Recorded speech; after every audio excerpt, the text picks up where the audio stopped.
Family card, কৃষি card, এখন নাকি আবার প্রবেশ কার্ড দিবেন। এই জন্য জনাব তারেক রহমান, বর্তমান সরকারের প্রধান, তিনাকে আন্তরিকভাবে ধন্যবাদ জানাচ্ছি।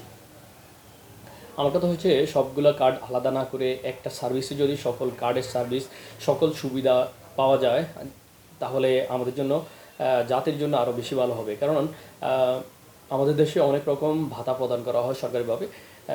বয়স্ক ভাতা, বিধবা ভাতা, মুক্তিযোদ্ধা ভাতা, প্রতিবন্ধী ভাতা, এখন এছাড়াও আছে এখন আবার এই ফ্যামিলি কার্ডের সুবিধা, কৃষি কার্ডের সুবিধা।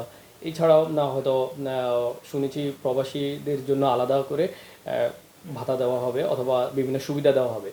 এই জন্য আমি মনে করি সকল সার্ভিস যদি একটার মধ্যে নিয়ে আসা যায়, তাহলে একটা স্মার্ট যুগে আমরা প্রবেশ করেছি যেহেতু, তাহলে সব কিছুই স্মার্ট হয়ে যায়।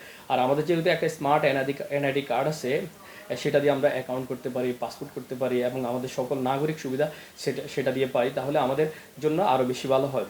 সকল সার্ভিস একটার মধ্যে পাওয়া যায়। কারণ আমরা জানি যে বিদেশে ইকামা অথবা ইকামার মধ্যেই কার কত জরিমানা আছে, কতদিন ভিসা ভ্যালিডিটি আছে, কত কি আছে না আছে, সকল কিছুই জানা যায়। তো বর্তমান সরকারকে আমি অনুরোধ জানাচ্ছি অথবা অনুরোধ জানাচ্ছি যে সকল সার্ভিস একটার মধ্যে নিয়ে আসলে আমাদের জন্য ভালো হবে। আমরা যেহেতু প্রযুক্তির যুগেই আছি, এখন সকল কিছুই প্রযুক্তির মাধ্যমেই করা যায়, পাওয়া যায়।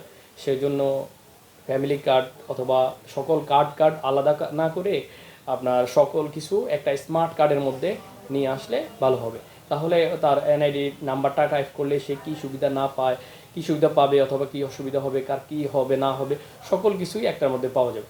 তো ধন্যবাদ সবাইকে। আসসালামু আলাইকুম।